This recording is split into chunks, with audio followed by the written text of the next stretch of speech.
Good afternoon, everyone. Welcome to the next version of Leadership Insights, A View from the Helm. What a funny name that is. Where did that name come from?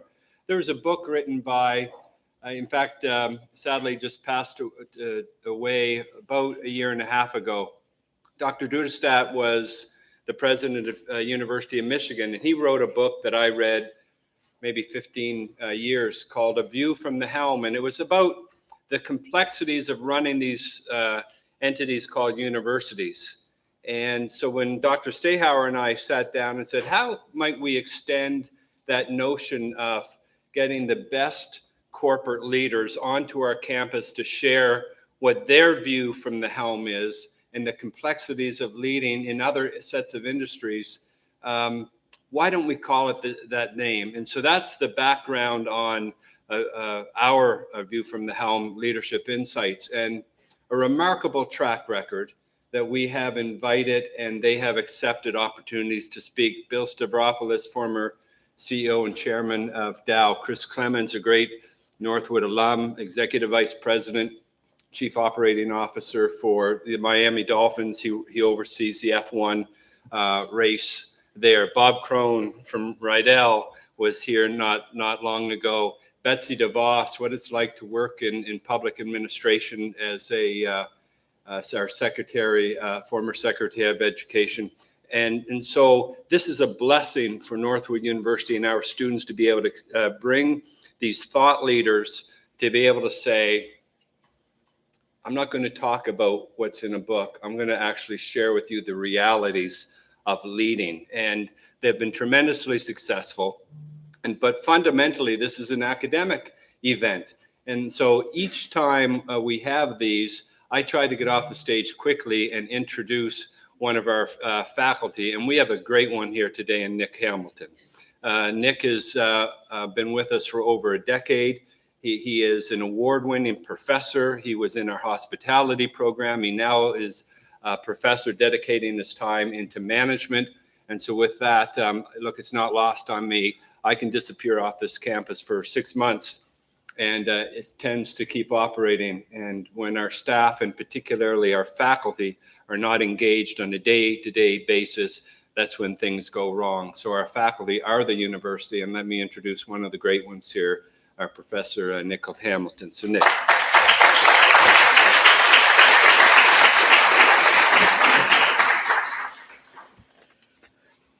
All right, good afternoon. Thanks for having me. I'm honored to be able to do this. When we talk about today's Leadership Insights, A View from the Helm, it's going to feature Brian Benstock.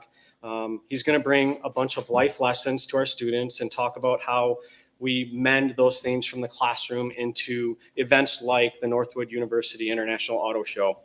In many respects, it all comes down to answering one question: and what does leadership matter today? What does it mean today? And he'll demonstrate that through his work at Paragon.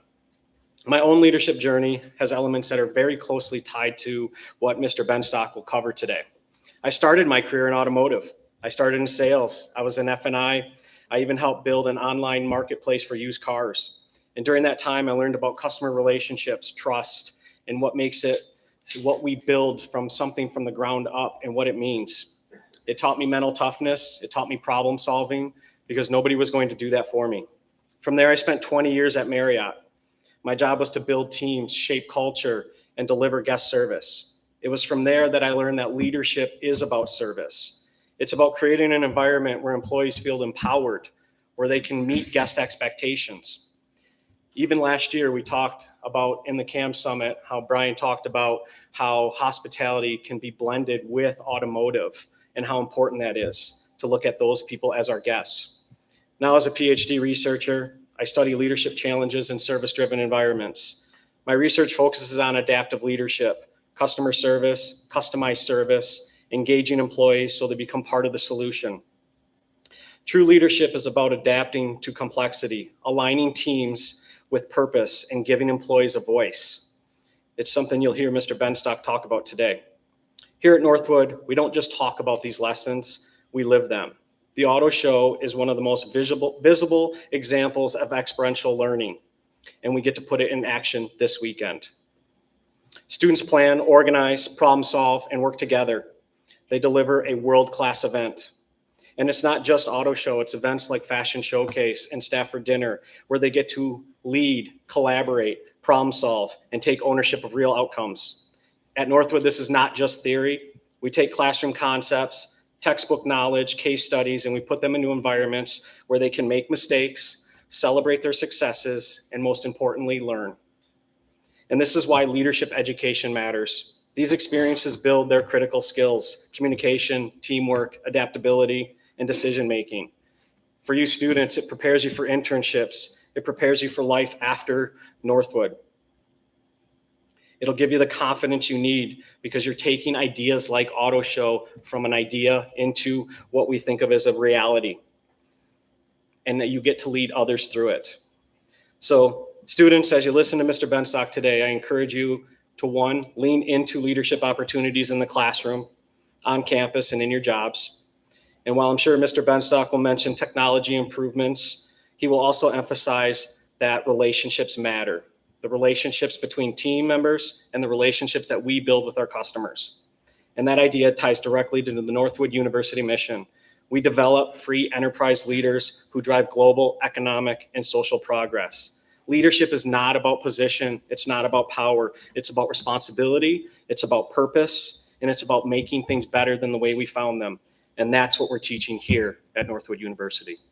Thank you.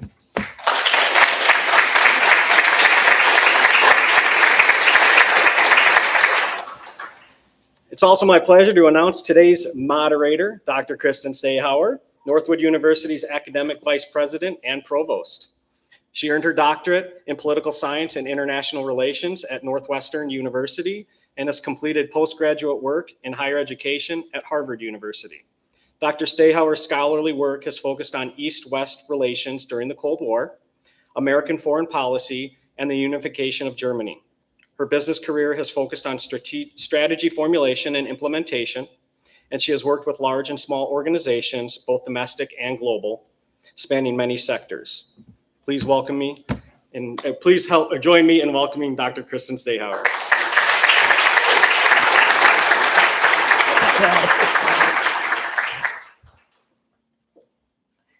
Well, thank you all for joining us this afternoon. Thank you, Nick, for that wonderful faculty insight as well as the context for today's leadership insights. We're pleased to welcome all those who are joining us in the Griswold Lecture Hall on Northwood University's campus in Midland, Michigan, and also those, many, joining us via live streaming. Welcome. We are going to have this fireside chat, which is something that we've been doing. This is our 12th one, and it's the second one that we've done in conjunction with the Center for Automotive and Mobility Studies Industry Summit. And do we have a treat for you this afternoon? Brian Benstock is a renowned leader in the automotive industry with over 40 years of experience transforming how cars are sold and serviced. As dealer principal of White Plains Honda and vice president of Paragon Honda and Acura, the #1 certified Honda and Acura dealership in the world, he continues to drive innovation in automotive retail, customer experience, and digital transformation. A keynote speaker, author, and mentor, Brian has been featured in CNN Money, Fox Business, Bloomberg Technology, CBS News, and Automotive News, just to name a few. His mission? His mission is to challenge the limits, elevate others, and help people build stronger businesses and better lives. At his core, Brian is a family man, a devoted husband and father of 5, 4 of whom are daughters. He leads by example, balancing business excellence, personal growth, and well-being. Please join me in formally welcoming Mr. Brian Benstock, who will make a presentation. Doctor, thank you very much. Thank you. Wow. Did you hear the accreditations that you have? I don't have any of those. I've got calluses on my hands. I work every day, 6 days a week in the car business, 7 days a week, because there's no 6 days a week. And it is my privilege to be here with the alumni, the faculty, and the students of this fine university. I'm not that smart. I came here for the first time last year, and I realized what a blind spot, what a scotoma. I didn't know this place existed. But all the big Hendricks group and the Coons group and the Penske group, they've all been here. They're harvesting. Can you imagine? I run a professional football team and I don't scout students at college. And I came here and I said, oh, I've got to fix that. And we're going to fix that together with Northwood University and Dr. Bennett. So thank you for having me here. I hope I can provide some value for you today. I may not be right in everything I say, but I believe 100% what I say is true. Today we're going to talk about what's happening with AI and where are you guys going to work? Are you going to be replaced by a bot? What are the opportunities that are out there? How do we work with the technology? Because technology can't replace us. It's us with technology. How do we replace that technology? And we want to show you some practical things that we're doing so that we're walking the walk, talking the talk. We call Paragon the lab. And many vendors, they bring their pots and pans to us, and we're like crash dummies. We crash it into the wall, and we fix it, and we crash it into the wall. I was talking with somebody a little while ago about Dale Pollack, and Dale and I, when V-Auto was there, when he first came out with V-Auto, we would practice and train, and I'd say, Dale, it needs to do this. And the great thing about Dale, a week later, a month later, it did that. And then I'd say, hey, Dale, I keep typing 2008 Accord description, 2008. Why don't you give me like cheesy, more cheesy, the cheesiest. Next thing you know, he's got the descriptions automated. But today, with AI, where does this all go? I want to talk a little bit, let the people that might not know who I am know a little bit about me. Brian Benstock. It's Brian Benstock. Brian Benstock. One of the most important roles of a leader is vision. Rather than being disruptive, we want to be a part of the disruption. Let's set the goal to double our business in 24 months, regardless of market conditions. And I was asked, does that mean volume or growth? I said, yes. Be a disruptor. We know it stops here. I'm taking off like a rocket here and stopping here. It's strange how they cannot see the future, but see profit here. Wait up. We gon' always win. Promise that that's not a promise. Anytime you do what's best for the customer, it ends up being what's best for the business. That's when you flex. I'ma always win. So I think the students here have, I think they've been deceived. You think you're going to graduate. And I have to tell you, I'm now 64 years old. And this is a school, you may get out of this school, but school is something you're never going to get out of. I'm learning all the time. In fact, most recently, I went to MIT to learn about AI. And I went back to school to learn about AI. And I'm cramming every Tuesday. There's an exam.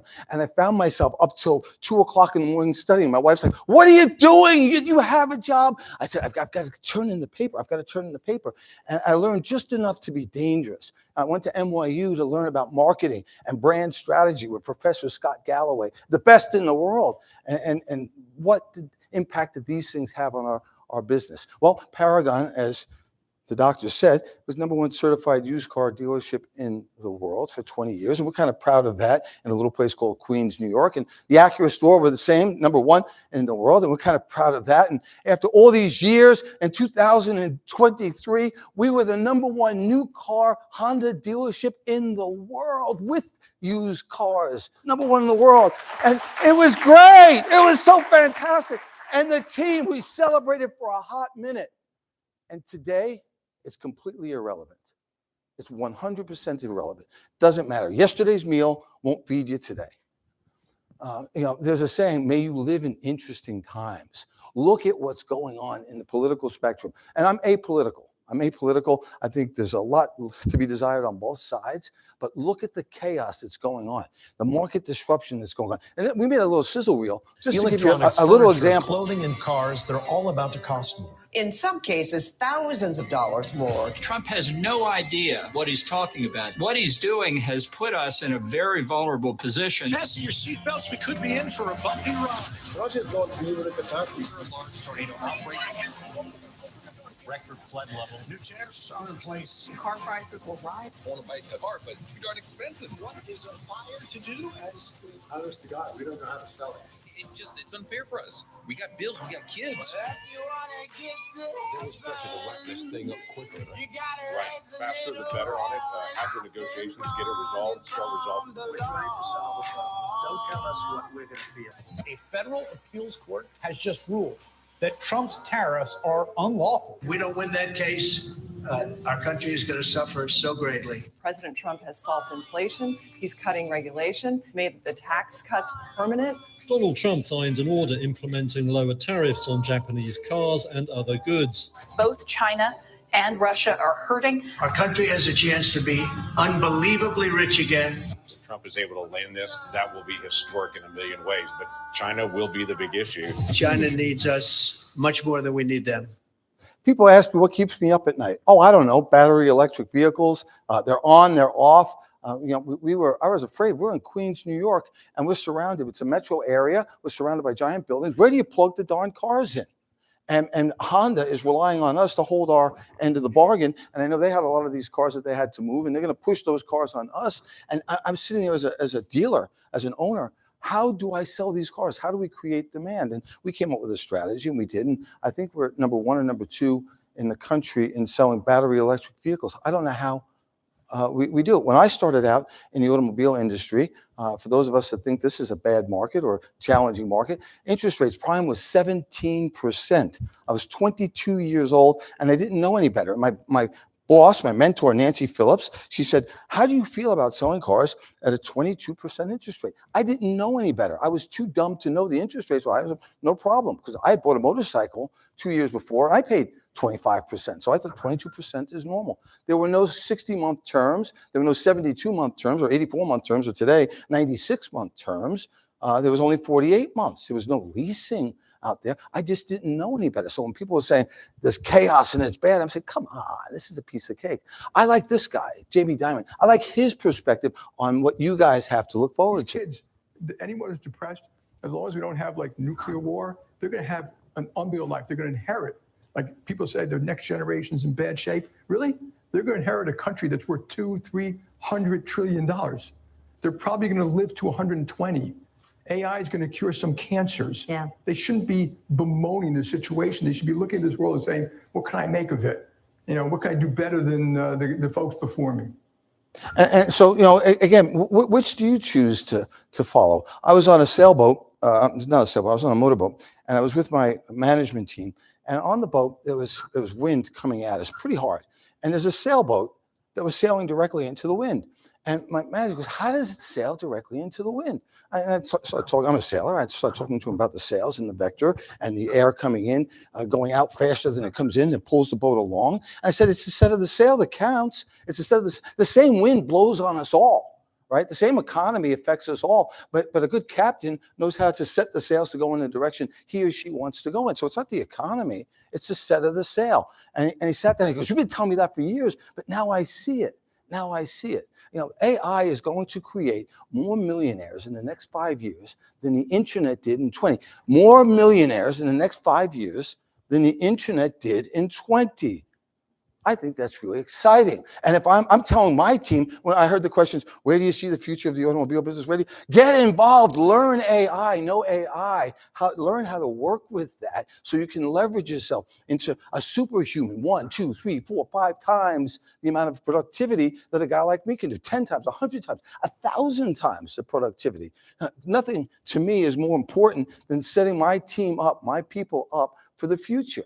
And if I manage and do my job correctly, I can be responsible for a young man or a young woman to make $10 million, $20 million, $30 million, $100 million over the course of their career. To heck with the NFL, the NBA, the NHL. What we do is more important than that. And I teach our guys that what we do is more important. I've got a couple of students that have done better than the teacher. Darn it. It's not what happens to you. It's what you do with what happens to you, right? We've got these tariffs, and you look at the strategy. You look at what Toyota did, and Toyota was talking about raising prices. And that was certainly a direction that you could go in. But what did this guy do? What did this guy do? In a shocking announcement that could mark the end of China's EV dominance, Elon Musk has just revealed Tesla's 2025 Tesla Model 2 with an unbelievable price tag of under $11,759. Could this be the moment that reshapes the entire automotive industry?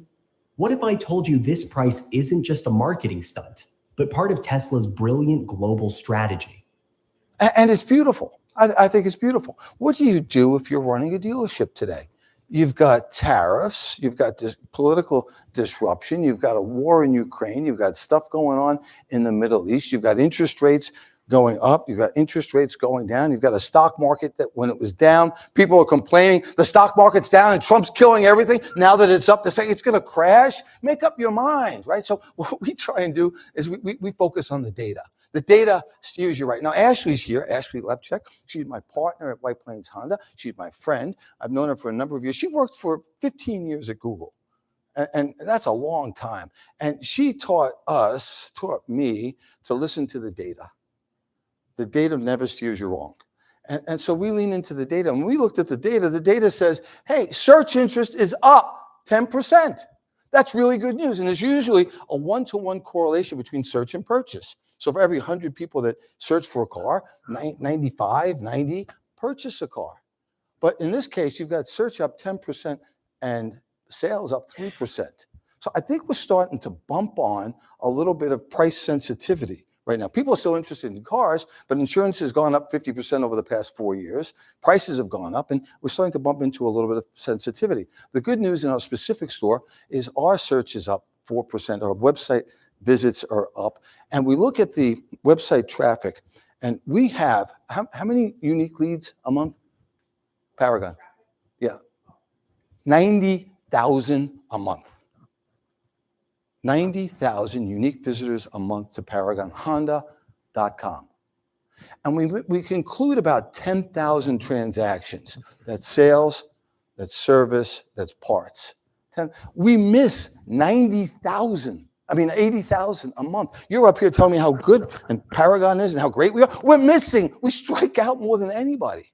80,000. But what if we could take AI and talk to this AI and say, what do we need to do to fix that? Is it possible we could double our business? Is it possible we could triple our business without paying for any additional leads? I think so. Take a look at the data. What else does the data say? Data says that online parts, e-commerce for parts, is going to be the third largest e-commerce division on the internet. Not in automotive, on the internet. So if I'm a young guy sitting there and say, wait, that's going to be the third largest? It's not going to be this. It's going to be parts. The data also says that the fleet of inventory on the road is older than it's ever been. So that tells me, okay, well, my service business is going to be robust. It's going to be kind of healthy. And the data also says that customers are not yet being affected by price increases in service. They're continuing to service their cars. Now, I just ask some of the legacy producers, the DMSs, hey, how come I can only go back and get my data for 5 years? Does that make any sense? The average car on the road is 11 years old. So you want me to lose all those customers over 5 years and just say, well, do it over? I need access to that data, Mike Stahl. I need access to that data. Oh, I'm sorry. I need access to that data because that's where the gold is. Jeff Bezos and Elon Musk are my nemesis. They're everywhere. My daughter and I go up to Niagara Falls. Dad, I want to go to Niagara Falls. I go up to Niagara Falls. I go to the top of Niagara Falls, and there's a statue of man. Who's the man? Nikola Tesla. I go, see, Tesla's everywhere. I can't get rid of these guys. And Jeff Bezos is everywhere. Parts, they're in parts. So when you search for parts online, who comes up first? Not a darn dealer. None. Amazon, Amazon, Amazon. Is that an opportunity? You know, the old saying, if we're being chased by a bear, Mike, you and I don't have to outrun the bear. I just got to outrun you. You're in trouble. You're in trouble. I don't have to outrun Amazon. But if I'm there, and we are, we can outdo everybody else. So the data told us that this is the place to be. And the data told us specifically on parts, tires. I thought I was selling tires. I thought I was in the tire business. We sold tires. And then I looked at what real dealers who sell tires do. And I said to my service manager, Anthony Petito, Anthony, Honda's got some award for us, and we have to buy $30,000 to finish first. I want you to buy $200,000 worth of tires. $200,000. Have you been drinking? No, I stopped. I don't drink anymore. I don't drink any less. I don't drink anymore. He buys $200,000 worth of tires, and they show up at the warehouse. And he takes a picture of himself standing, and you have to picture, it's surrounded by tires. And he goes, where do I put them? I said, in customers' driveways. Now we're in the tire business. Batteries, brakes, mufflers, oil changes, and then the specific time, suspensions, April, March, April, oil changes, August, get the summer into April through August, and mufflers, and there's specific times you can be there. And so we just dabbled a little bit with this online parts store. We're playing around with it. And we're playing around with it with AI. And we've got nobody manning it. And we're selling tons of parts. And it's completely hands-off. So it's surprising, my professor said, how long things can take and shocking how fast they can happen. And this AI has taken over everything.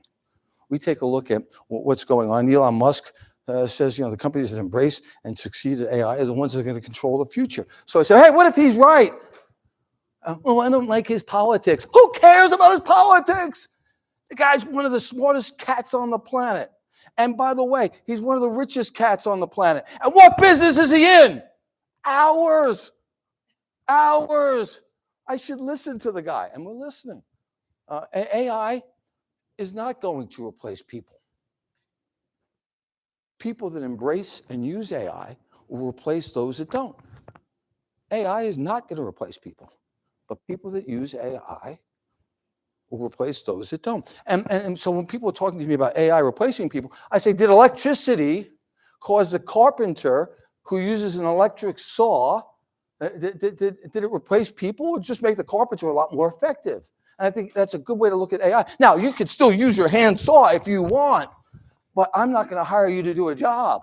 It's going to take you too long. I'm going to hire somebody that does. If we have some air conditioning, can we put the air on? I see a lot of people waving.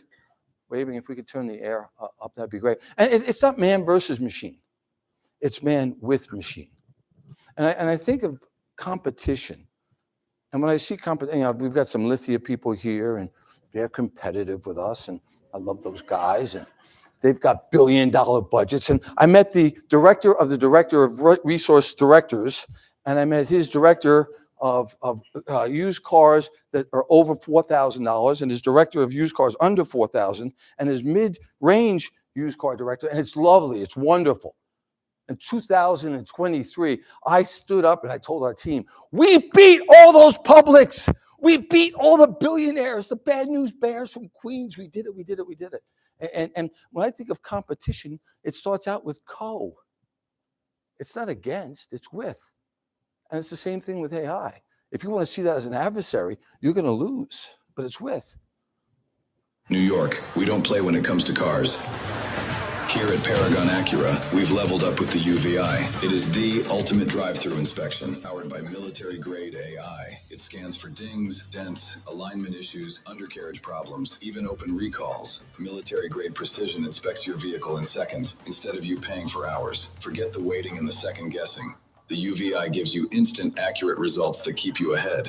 Visit us today at Paragon Acura. Now, UVI started out, it was used by the Israeli military when they would inspect vehicles that were coming into a building or into a business to make sure there are no bombs there. And these cats are really smart. They've got great technology. And isn't it great that we can diagnose a car and not make it subjective? You know, because you got that service advisor and he looks there and he tells you what you need.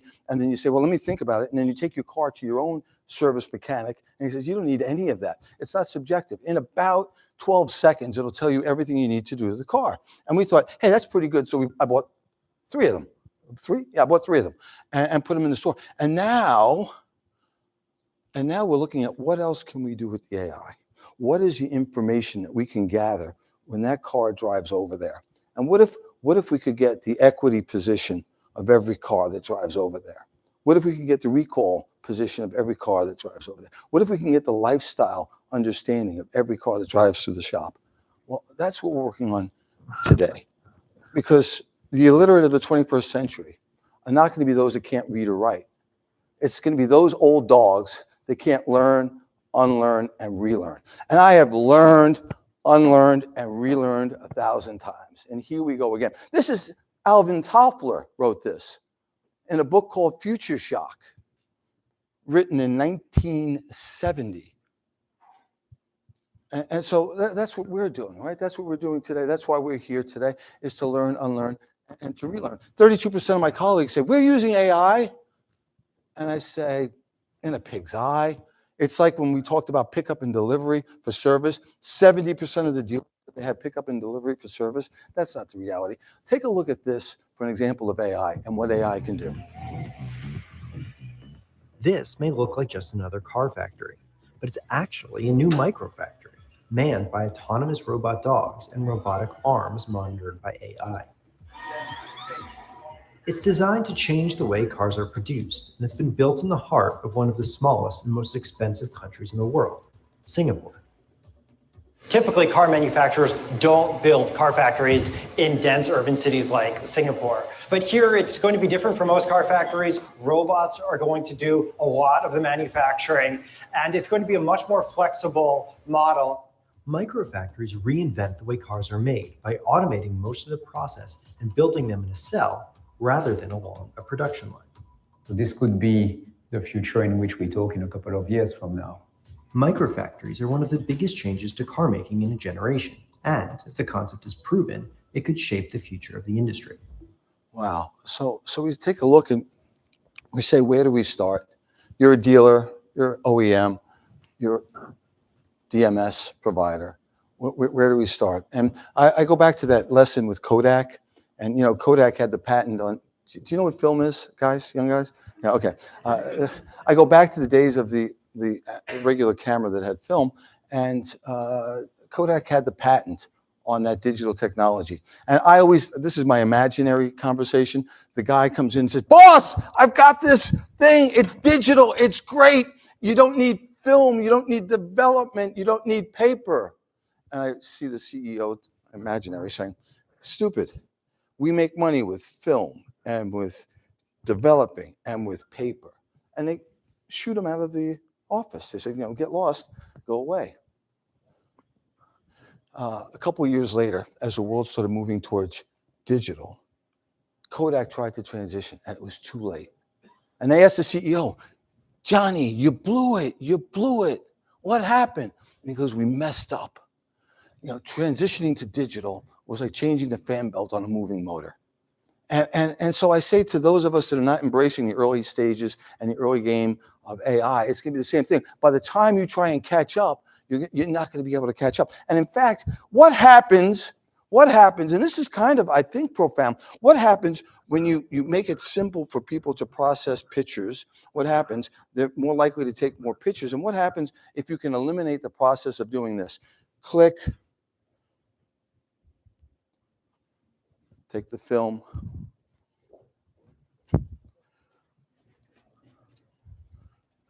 drop it off, and you come back 5 days later, and you've got your pictures. And you realize you cut Uncle Charlie's head off in the pictures, and there's nothing you can do. But what happens when you make it easy and instantaneous? I'll tell you what happens. More pictures will be taken today on a digital camera. More pictures will be taken today than in the entire history of film photography. About 5 billion pictures will be taken today. So wait a second. If we make it easy for people to take pictures, if we make the delivery of the product really easy, if we simplify it, enable us to share, we're going to take more pictures in a day than we did in the history. Wow, that's interesting. Then I ask you a different question. What happens if we make intelligence widely accessible to people, and we put it in everyone's hands? Is it possible? Is it possible we can have more intelligence in a single day than we've had in all of history? Of course it is. And what does that mean for business? I'm a business person. So does this mean I can potentially expand my business to places I never thought of? I think so. And I would say to you, intelligence is a rare commodity, but we're all going to have it. And so I think the potential is crazy. A Kodak moment used to mean something. It's a Kodak moment. Kodak's failure to embrace the digital camera is a lesson of the power of the market. No industry or business can resist change. You have to adapt, even if that means competing with yourself. So for me, again, what keeps me up at night, I have test driven no less than 4 platforms.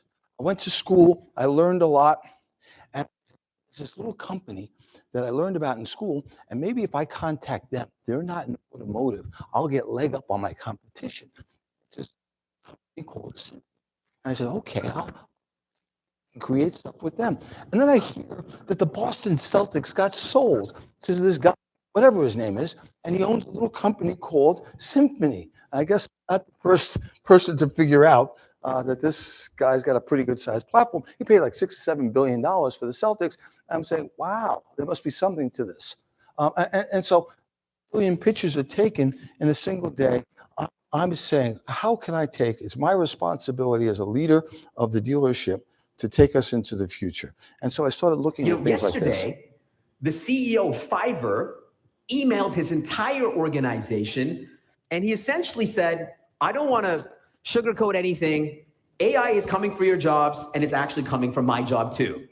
And he said, you must understand that what was once considered easy tasks will no longer exist. What was once considered hard tasks will be the new easy, and what was considered impossible tasks will be the new hard. And I think he has one thing right, which is we all need to master these particular skills. But I think what he has wrong is the possibilities and the opportunities around AI. The more accurate statement is that AI allows you to do any job. What happens when a plumber becomes a coder? When a marketer becomes an accountant? When a designer becomes an engineer? When a mother becomes a doctor? When a child becomes a teacher? Incredible possibilities arise. I don't think we've even started to think about all the implications that all the industries created because of AI. You know, if you think about the automobile created and revolutionized all these industries, from hotels to tourism, to food, to trucking, to energy and insurance. These industries that we never even contemplated. And my punchline is that I think the jobs of the future are going to be unimaginable. The industries that we create will be unimaginable. Yeah, I agree with that. So where do we start? We start with the data. And our DMS, data management system, like all DMSs, is like a book sitting on a shelf that nobody reads. And if there's a book on a shelf and you don't read it, it's useless. And so we started to imagine what happens if we take our DMS and we mix it with intelligence. And we have the intelligence inside the DMS. What patterns could it see? What opportunities could it unlock? What potential could it unlock? And we talking about this a long time ago before it was possible, but instead of a DMS, it's an IMS. an intelligence management system. And imagine, if you will, that what the intelligence is going in there and seeing patterns that you can't see. We all know it's a data mine and customers are in equity, but what about the customers that are not in equity, that have a higher statistical probability of doing business than a customer that is in equity? It sees that pattern, and what if it could see that pattern and shoot out a message to that customer and shoot out a message to the manager? Hey, you got to contact this guy. He's good to go. Hey, you got to contact this gal. She's good to go. Hey, we have you in the DMS, and the DMS reached outside the DMS and went to Instagram and saw that Missy is pregnant and Missy's looking for an Odyssey. Oh, hey, get that message to Missy. She's going to buy an Odyssey. Hey, Johnny's moving. He needs a van. Hey, Steve's going on a long trip. He needs his car service. And the DMS is seeing this. The IMS, not the DMS, no shot the DMS seeing this. The IMS is seeing this and firing off missiles. Bam, bam, bam, bam, bam. Thousands and millions of people sitting there waiting to do business with us. Hey, John just got an insurance quote from somebody that wasn't you. And what if we also tie that into NHTSA? And NHTSA's got these recalls, and it's automatically the AI agent is calling the recalls and scheduling them and bringing them in, dialing for dollars while you sleep. What if we tapped into Honda's 200 million customers and we looked at the intelligence and we could see patterns that Honda has but hasn't identified yet, so that we can make better decisions with our customers? What is the upside? What does that upside look like? I think it's pretty spectacular. So what problems do you want to solve? Ashley and I, we went to a Google meeting, and Kelly McNerney, I think, was the one giving the meeting, and she said, Google has three tenets. Know me better, serve me faster, and wow me everywhere. Know me better, serve me faster, wow me everywhere. And we think that's, what if you could do that at scale? Customized, personalized at scale. We think that's really the hot setup, because the game has changed. The game has changed. This is a Grok query, and I said to Grok, I said, hey, I've got a 2018 Honda Accord. Can you make it SEO relevant in our market so we can sell that car instantly? Give it the broadest terms, give it the best description so I could sell it at the highest possible price. Grok wrote the ad, and the car was sold in an hour. What? The game has changed. Is it possible, in fact, is it not probable, if I have 400 used cars and I mix it with intelligence, that I could sell those 400 used cars in a day? The buyers get matched up with the search. Is that possible? I think it is. The players have changed. I talked about being able to do well against Lithia and AutoNation, and I'm proud of that. But what about these cats? Well, Elon Musk, Sam Altman, Stella Lee? Who knows Stella Lee? Do you know Stella Lee? Do you know Stella Lee? I know Stella Lee. She's got ovaries this big. I got to tell you, she is the CEO of BYD, the #1 selling EV manufacturer in the world. No, it's not Tesla. It's Stella Lee. And I met with her looking at a BYD franchise 5 years ago. She met with me. We went in the city. She bought me a couple of cars, said, drive the car. I drove the car. I pushed the buttons, and the ergonomics weren't there. The relationship between man and machine wasn't there. So I'm like, oh, we're good. Yeah, it was fast. Had a big screen. Great. Recently, I was in Kazakhstan, and I drove a BYD car. Holy cow. I love cars. These cars are unbelievable. These cars are unbelievable. How do you compete with those people? How do you compete with Elon Musk, a trillionaire, or soon to be a trillionaire? How do you compete with Ernie Garcia? The cat's got more lives. He's got 20 lives at Carvana. I mean, I love the guys. How do you compete with them? But you guys, the players continue to change. The young guys, the guy over there, he's 25 years old. What's his name? Zuckerberg says to him, I'll give you $125 million to sign on. What would you say? Of course. What would you say? Of course. What would you say? Of course. I'll do it for less.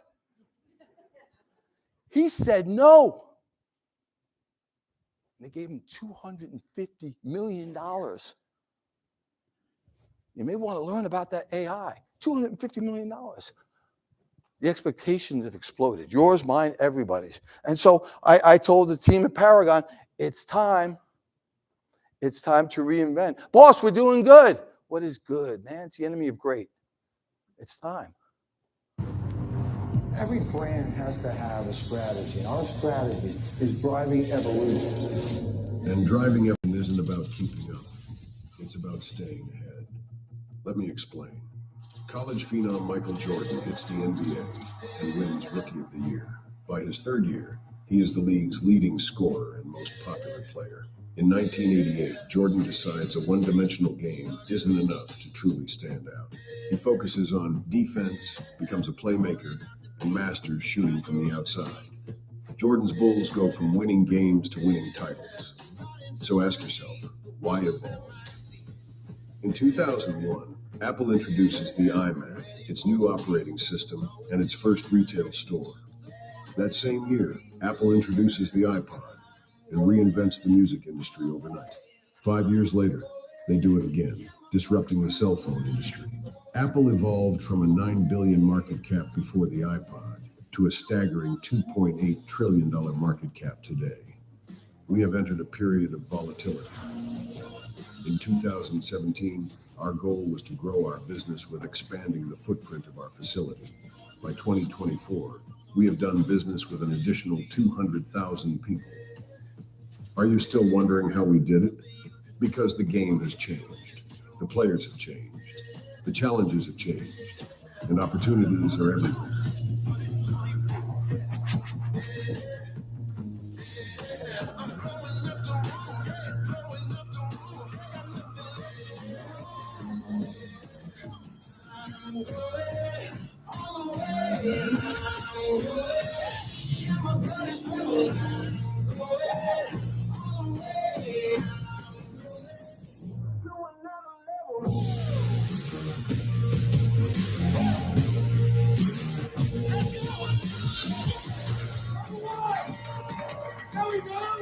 Evolution is to evolve. Are you ready? Is the industry ready?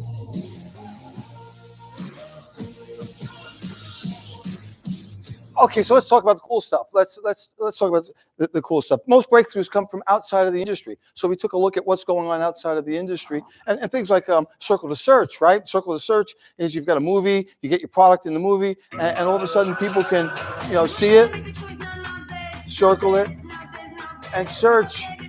And now we take that a little bit further. It shows up. The product just shows up. That's pretty cool. And then what about this?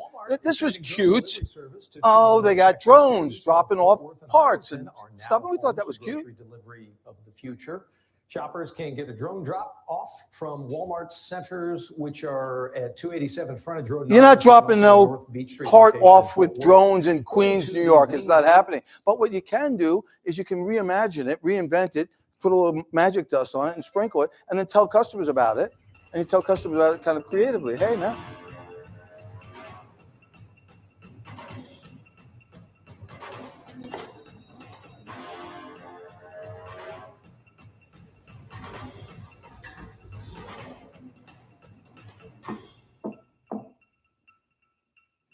And you leverage and you use the existing Uber Eats platform to deliver your parts. And now you've got 1,000, 2,000 parts delivery people. Remember, third largest e-commerce for 2025, 2026.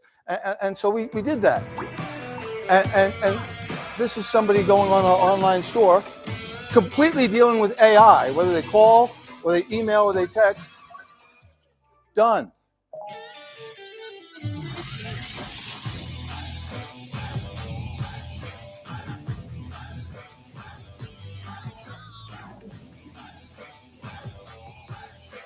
So we're positioning Paragon to be able to take care of this. And who are we going after?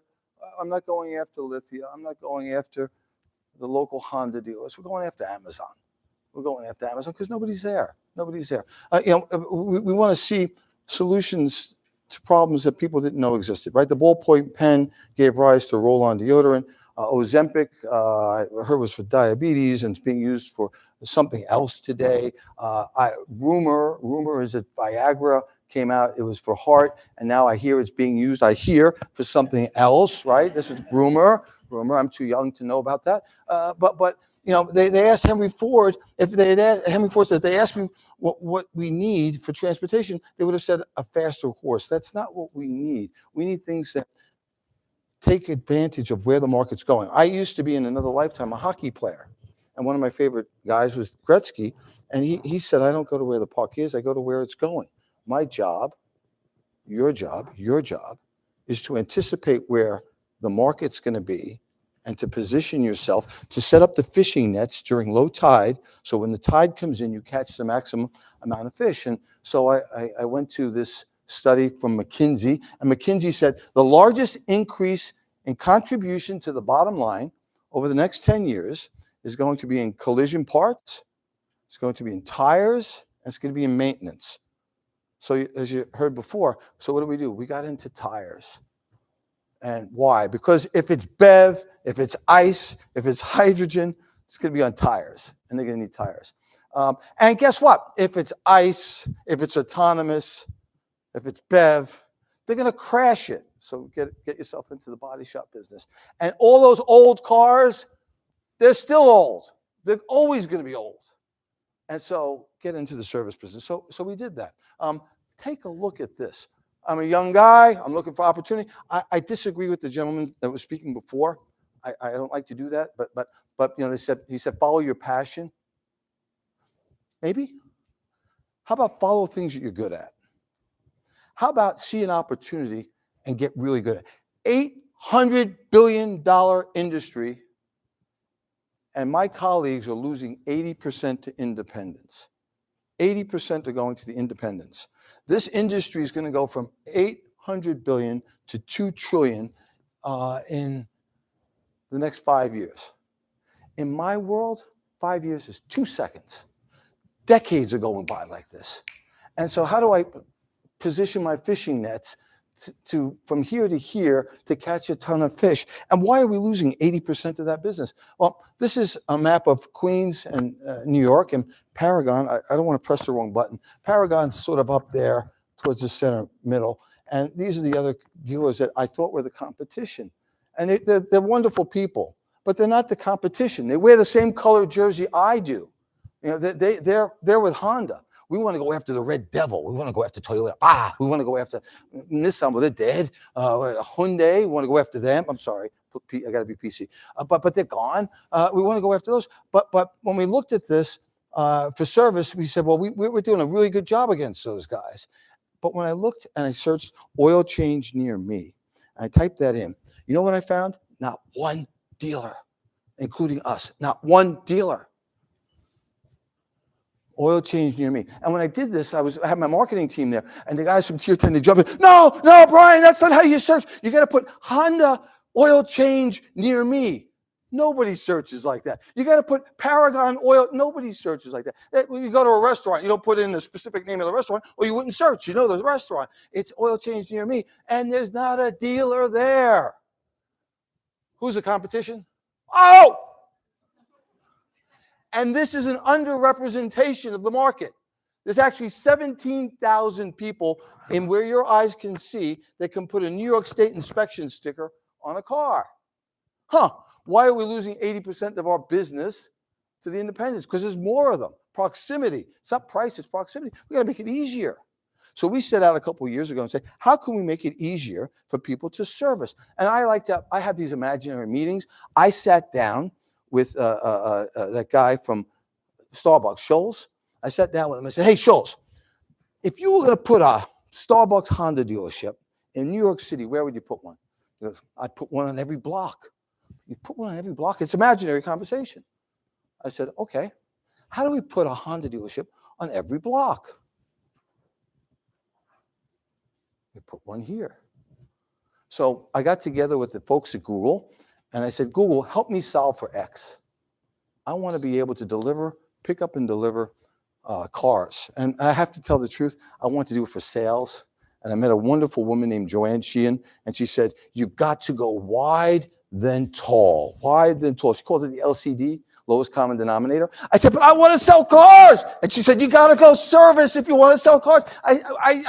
We use that line as nonsense. We want to sell cars. And she said, fix service. Go wide, then go tall. And so we solve for service. And we developed the first voice technology ever, where you can conclude a transaction frictionless. You could talk to your phone. You don't even have to push that thing. Say, hey, Google, talk to Paragon. And we had a pretty good outcome. Time is the new currency. You've got to move at the speed of the customer. The whole notion of having to come to a dealership for service is outdated. We're always looking for ways to do everything and anything that a customer would do at the dealership online. Hey, Google, talk to Paragon Honda. Getting Paragon Honda service. So we made this like this. I had a conversation with Paul Bearden's predecessor and the people at Honda, and I said, listen, there's this thing called the radius law. And the radius law is the dealership in Manhattan went away, the Honda dealership in Manhattan. And they have 2 years to put another dealership in there. And I have no right to protest because it's within 6 miles. And I said, I'll waive my rights under the radius law if you let me see if I can figure this out, how to service the cars in Manhattan without a dealership. And we started this pickup and delivery. And again, I had a different meeting this time, doctor. I had a different meeting. This meeting was with my finance director. It was with my new car sales manager. It was with my service director and my imaginary Jeff Bezos. I said, we're going to do pickup and delivery. We're going to do pickup and delivery. How much should we charge? The F&I guy said, $3,000. We put it in a package. We'll settle it over 72 months. It's great. Stop. Sales manager, I don't care what you charge, but don't charge it to sales. Stop. Service department, charge it to sales. Stop. Jeff, what should we charge? We've done pretty well with Prime. Charge nothing. Charge nothing. And so we decided to do pickup and delivery for our customers and not charge the customers for the service of picking up the car and delivering the car. And that was 2017. Since 2017, we've picked up 200,000 cars and generated $60 million in gross profit just by making it easier for people to do business. This is the moment we waited for. We did a couple other things. We opened the shop 24 hours a day. The real estate, because you pay rent 24 hours a day, so you might as well use it all. We used every square inch. We didn't increase the size of the facility. I mean, Paul will tell you, we don't have a big enough facility. I just don't have the money to grow it. So we just murdered the real estate.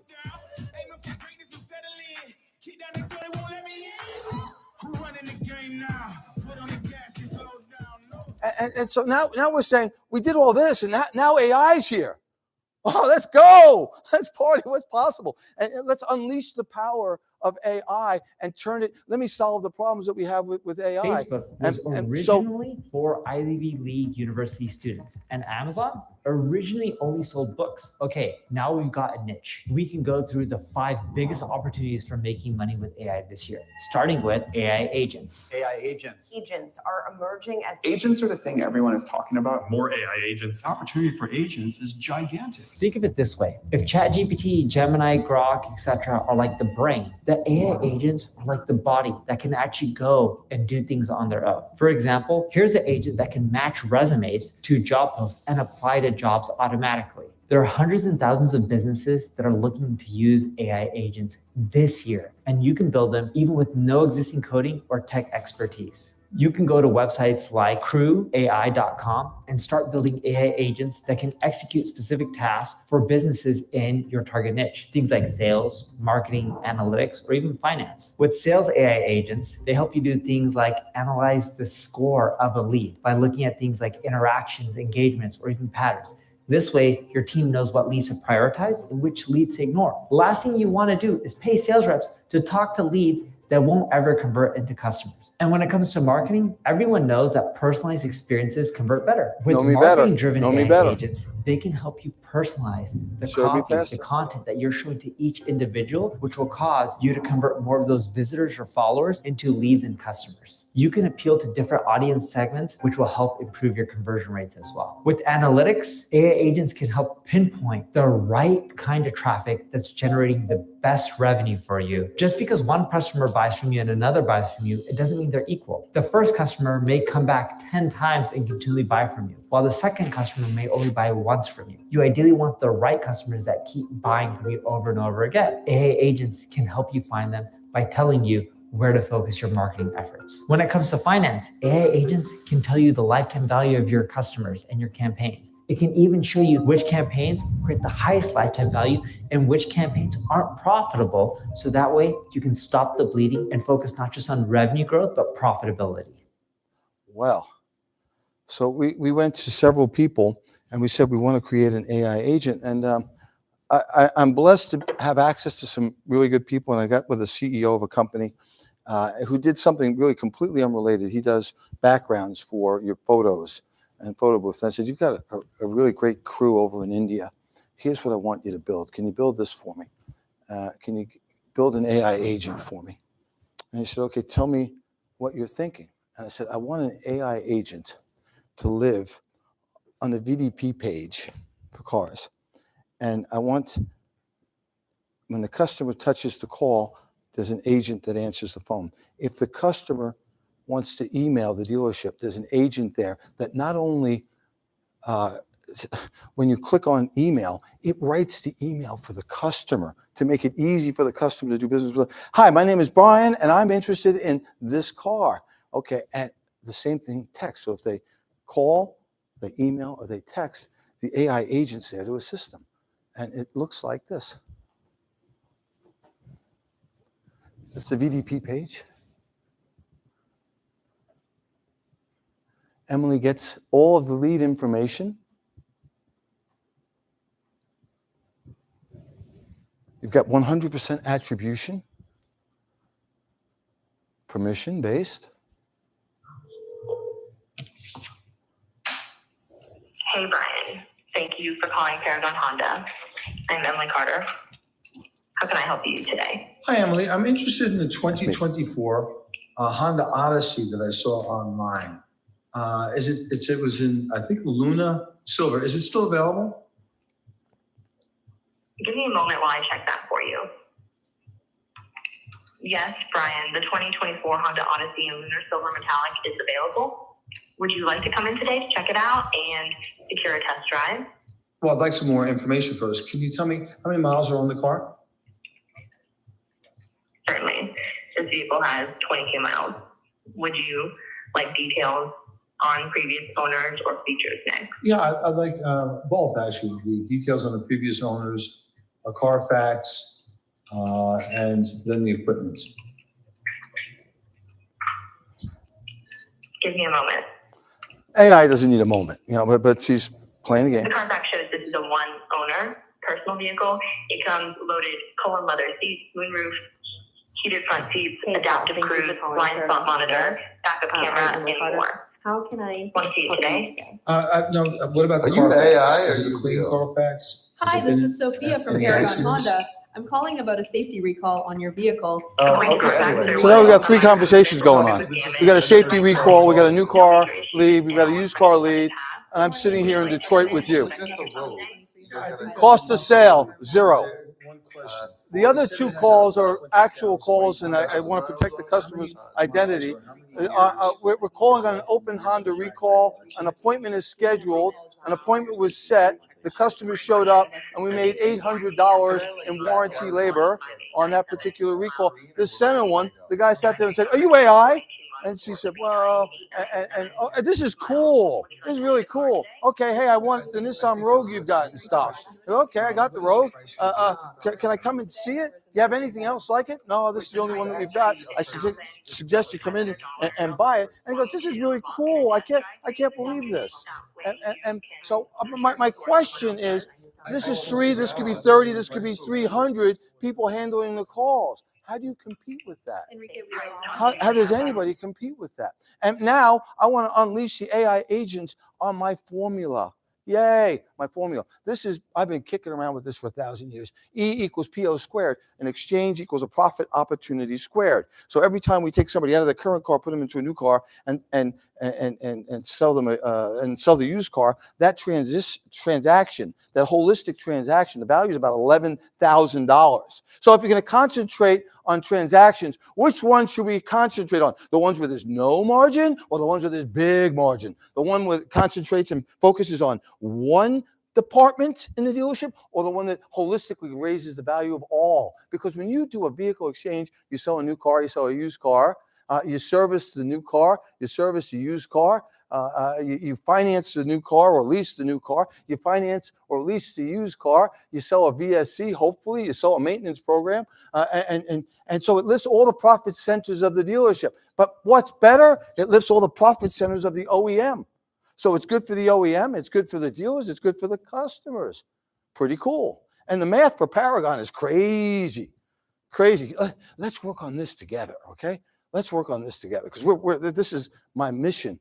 We've got about 11,000 customers in equity. Let's define equity as I can take you out of your current car, put you to a similar car, keep the payment about the same. It's not real equity, but I can do what do they call it? The payment walk. If I could do a payment walk, so we got 11,000 people, we can do a payment walk. I make a simple proposition. How about we convert 10% per month? 10%. That means I go up to, hi, John, if I can take you out of your current car, get you a brand new car for the same payment, would you like to do that? No. Okay. Hey, Sue, if I can take you out of your current car, put you into a brand new car and lower your monthly payment, would you do it? No. Okay. Hey, Billy, what if I need 9 no's and 1 yes. And let's take a look at what 1 yes out of 10 looks like. 1 yes is 10%. 10% of 11,000 is 1,100. Let's call the profit $3,900 a car, front to back, all in. Oh, my grosses are higher. My grosses aren't that high. Humor me. $3,900 a car times 1,100 cars a month, $4.4 million a month. There's no opportunity left. What? 4.4 million. Now, 68%, our math, maybe not yours, but our math, 68% of those customers that we approach are going to have a trade that we can get. And 68% of the 1,100 is 772. And let's just say on the used car, all in front to back, we make about $3,800. 3,800 times 772 is $2.9 million. Wait, there's more. When you certify a car, the certified program, it costs you about $1,800, of which 72% is profit. So that's 1,300 times 772. That's $1 million. So when you add the 4.4 and the 2.9 and the 1 million, you've got $8.4 million a month. Striking out 9 times out of 10 and advancing every department in the store. That's pretty good. $101 million to solve for this X with a miserable fail rate. And so those of us that know Joe Verdi says, if you don't like that number, cut it in half. Would you get up early and save working late for $50 million?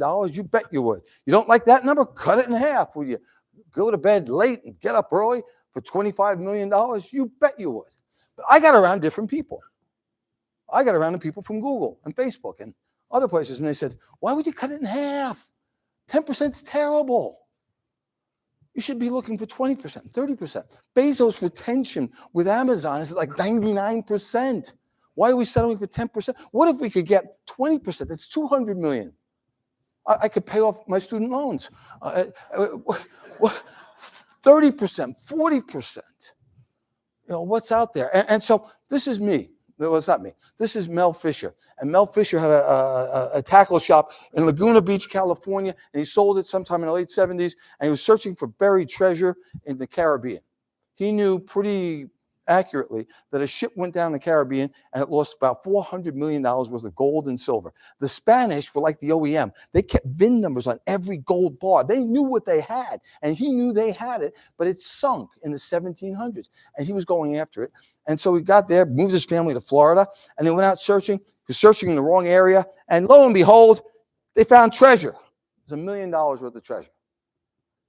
That's not it. I think that's like me. I've had my $1 million treasure in the car business. And that's pretty good. A couple of years later, he bought a bigger boat. He bought better equipment. He learned how to suck the sand out of the bottom so he could see.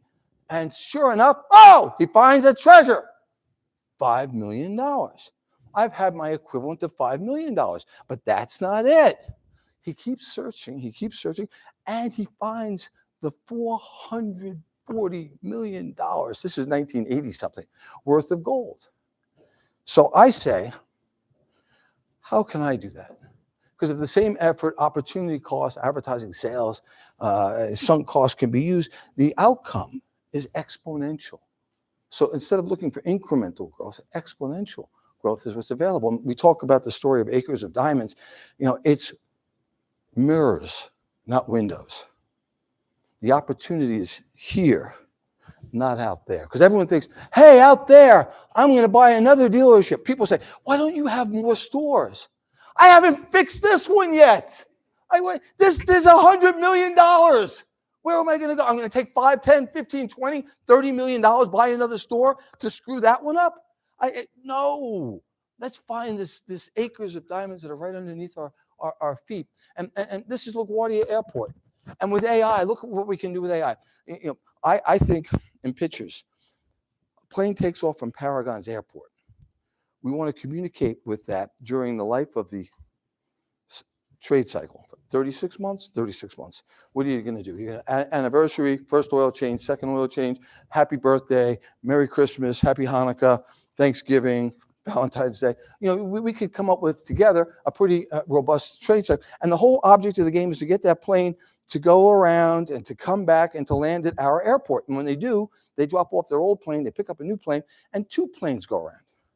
2 become 4, become 8. And we think we can have a communication strategy that will really work. And if we did, it would look like this.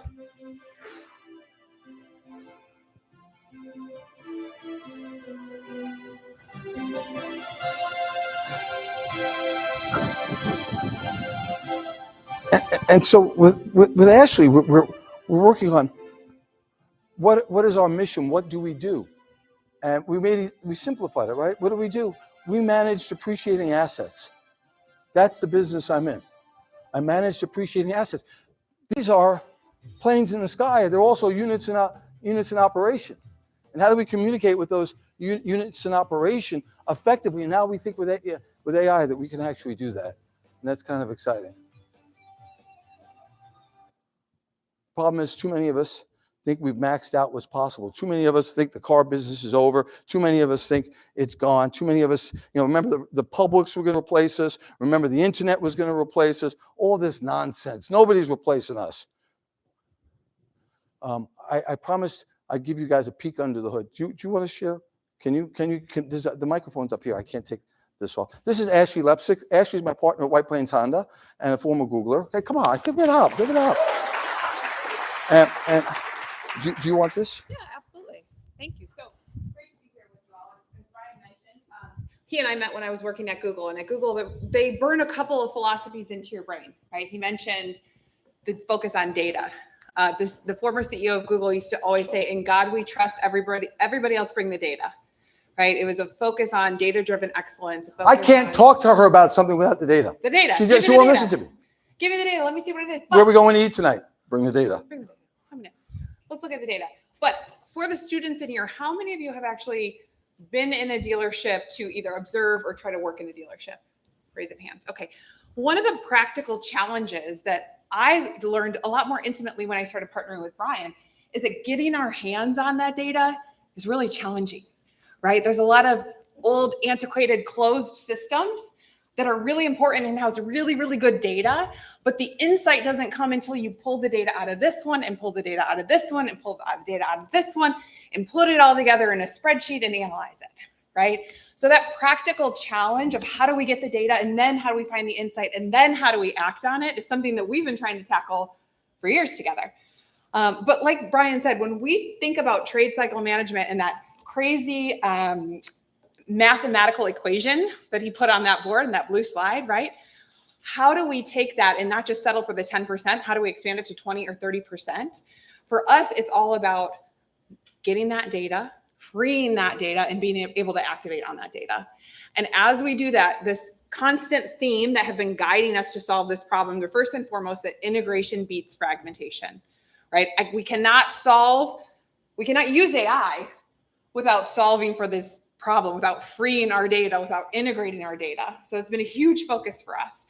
And if we can do that, if we can do that eloquently, if we can do that regularly, then we can much, much more effectively manage these depreciated assets, manage the depreciating metal, and we can acquire that vehicle much more effectively, which ultimately gives us a leg up. So one of the things that we've been working on, no, where am I pointing? Or did I turn it off? If not, maybe my buddy up there can help me. Oh, not now. Not now. Not now. Anybody? Can we go to the next slide?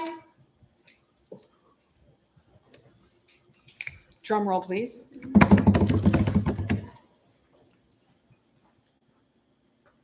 Oh, I just saw a different button go. Oh, there there it you is. go. Thank you.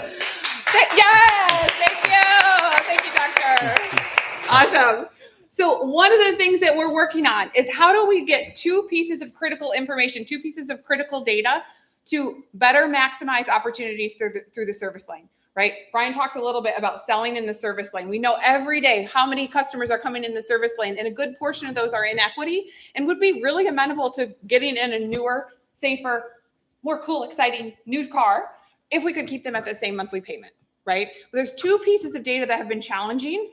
One is getting a real-time value on that vehicle. Go ahead, yeah. And the other is really understanding, bumping that up against their equity and calculating an actual payment on that. So what we're doing, we're working with two amazing partners who have agreed to be open with us, to collaborate, to integrate their data so that we're able to create this amazing VIN scan, okay? So think about it. Customer comes into the service lane. We're able to scan their VIN. We're able to very quickly get this real-time data on how much that VIN is worth. And then we're quickly, immediately able to calculate a new monthly payment on new car. So imagine a porter greeting a customer in the service lane, and the porter scans the VIN, and all of a sudden, Here comes the money. hey, boss, $6,000 under the hood. This guy's $6,000 in equity. You can have the lowest paid employee at the dealership be able to identify immediately the equity position of your customers. We've got the scanner built, and we think we can do this at scale. We think we can do it at the dealership. We think we can do it at the front desk. We think we can do it at the car wash. We think we can do it anywhere just by making the data free flow. Yep. Many of the DMS providers talk about open source, open platform, but really nobody's got that nailed. And we're eliminating partners. And I want to be respectful to the doctor. I'm sorry I written late. I'm sorry. So we want to gamify it. We want to make it simple. We want to make it fun. And we're going to do just that. Yeah, absolutely. Yeah, it's not just about the service lane, but it's about how can we take that same technology and apply it to everyone in the database who's in equity at the moment that matters for them with those real-time Transparent, things. consistent, and intelligent. That's it. Here's to the crazy ones, the misfits, the rebels, the troublemakers. That's us. The round pegs in the square holes. The ones who see things differently. They're not fond of rules, and they have no respect for the status quo. You can quote them, disagree with them, glorify or vilify them. About the only thing you can't do is ignore them, because they change things. They push the human race forward. While some may see them as the crazy ones, we see genius. Because the people who are crazy enough to think they can change the world are the ones who do.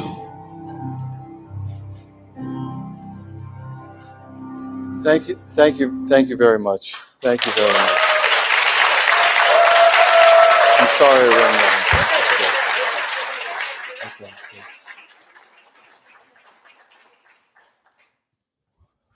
Thank you, Brian and Ashley. What a thrill that was. Yes, think different. We talk about making a difference here at Northwood University, and you are certainly making a difference, not just in your sector, but you're busting sectors apart, and we're just thrilled to learn from you today. One of the things that we do as part of Leadership Insights is we get a student's perspective on what they've heard, what they've learned, and what they're going to take away. And I'm just thrilled to introduce one of our outstanding students, Bella Smiley. She's from Clare, Michigan, studying data analytics, which is very pertinent here. And she is also the signature events chair for the Northwood University International Auto Show this year. And she's doing double, triple, quadruple duty. And we're so thankful that you've come here today to share your insights.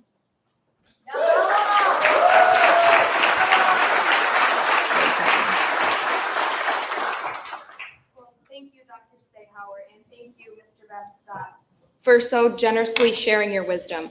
As I prepare for my career, I have taken many valuable insights away from this. And I'm gonna go a little off script, my apologies, because it says I will always remember and I have learned.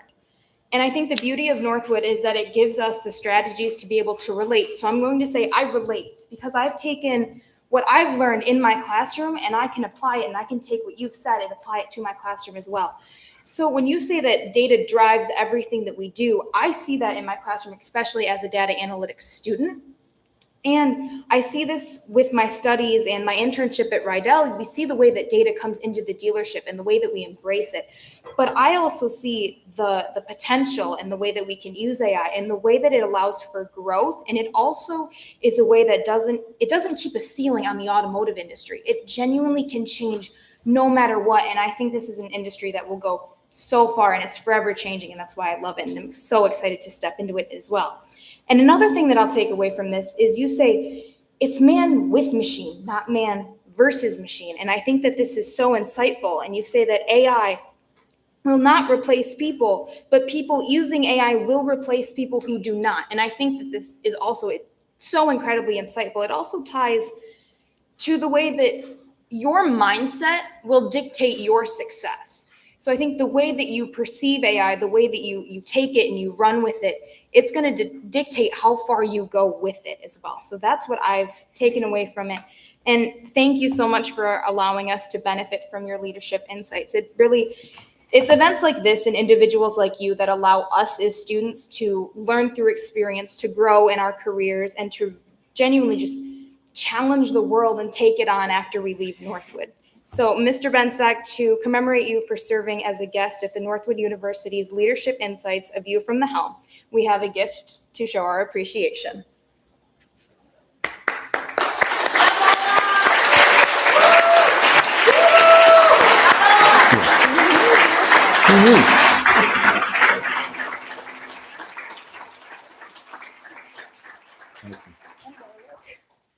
Thank you very much. Appreciate you. Thank you. Thank you.